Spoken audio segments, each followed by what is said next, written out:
Hey guys, what's up? Welcome back to today's edition of The Fishing Teacher.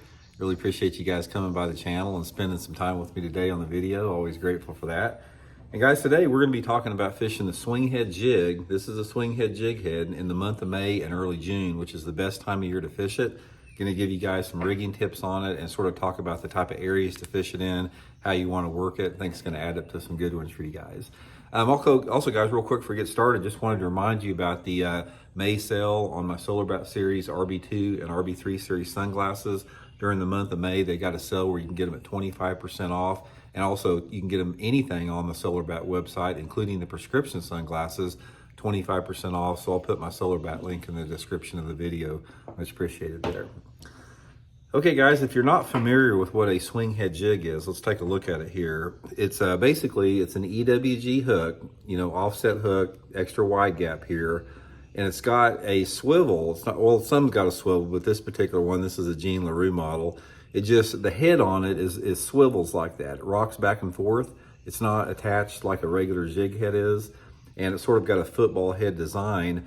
And this thing was made famous by Tommy Biffle probably 15 years ago. He won a lot of tournaments with it when it came out.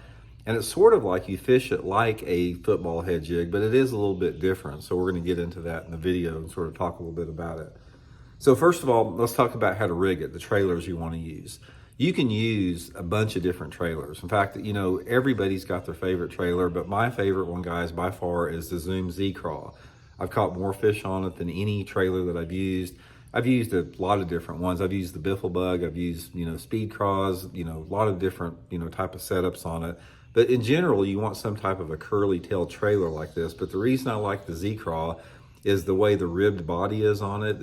I get a lot of bites on it. So what you do is just come in like a 1/4 of an inch or so, just like you would rig a Texas rig, and put it up on the hook, just like same deals like you'd rig a Texas rig. And then just come, I like to come all the way through out the bait where it comes out like that and just lay it flat. The Z-Craw's got a nice little groove in there that it lays flat. And this is the way it looks right here. And you can see the head on it, it just sort of wobbles around. A lot of people call it a wobble head jig or swing head jig, biffle head, whatever. But that's the difference on it. And it's weedless and pretty much set up like a football head jig, like a weedless football head jig. But there's just something different about it. It's like the way this wobbling head is on the bottom, it creates a different look and a different presentation to the fish. And I prefer it over a football head jig myself, especially this time of year, but that's the primary setup with it. Okay, now let's talk a little bit about how to work it, and then we'll talk about the areas on it. The way that you want to fish a wobble head out there is just make your cast out there, let it go to the bottom, and just keep your rod tip at about a level with you, at about a just level with the level of the water, and just drag it and reel it at the same time. And when you pull it and drag it like this, and you take up the slack, make sure that you take up the slack pretty quick, because I want to keep it moving all the time. So in other words, I don't want to like drag it like this and then come back and create slack where the thing is sitting still. I want to just drag it like this, and I'll speed up like that as I'm bringing it, so it'll keep moving also. And then I start dragging it again like that. And once in a while, I'll just jerk the rod tip just like that.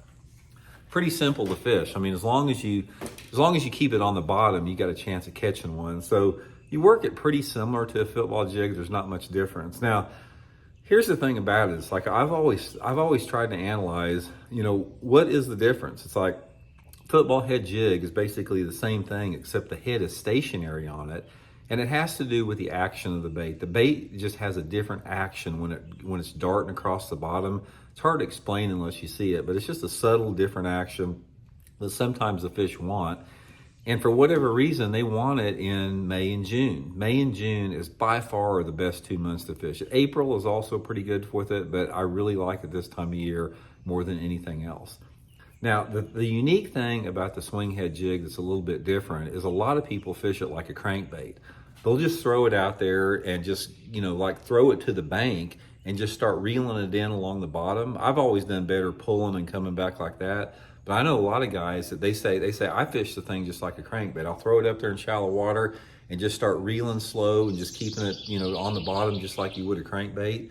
You can fish it anywhere. You can't. It doesn't work very good if you're in a real snaggy type area. Like you can't really throw it on riprap rocks or big chunk rock banks. It works a little bit better on smaller rock, clay, gravel, flatter type areas, smaller rock. You're gonna, not that you can't catch them on bigger rock, but it tends to get hung up a little bit. Same with the football head jig. But the main areas that I look for with it is there's two primary things. I usually go to the major creek arms and I try to determine where those fish are going to move to after they get done spawning. And usually it's a secondary or main lake point or some type of a flat adjacent to that spawning area. You will find for the most part that flatter, shallow water works better for the swinghead jig, while on the football head jig, it's usually better for, you know, drop-offs and a little bit deeper water. My favorite depth to fish a swinghead jig is when those fish are in like 2 to 5 foot of water. I talked to Tommy Biffle one time about it, and he even caught fish on it, like throwing it and skipping it up underneath dock walkways and just crawling along the bottom end of the dock walkways. But the flatter bank, shallow water is where this thing's gonna excel. It's just like a little crawdad rooting around the bottom down there. So the main thing, guys, is just throw it. You just fish it, get in areas where you think those fish have been spawning, analyze the way the lake's setting up and get to where those, places are that you think they're gonna move out from spawning, and just put it on and throw it. Like I said, green pumpkin, watermelon candy, watermelon, any type of natural color is gonna be the best thing. And it comes in a lot of different sizes. It comes in anywhere between like a 5/16 up to like a 9/16.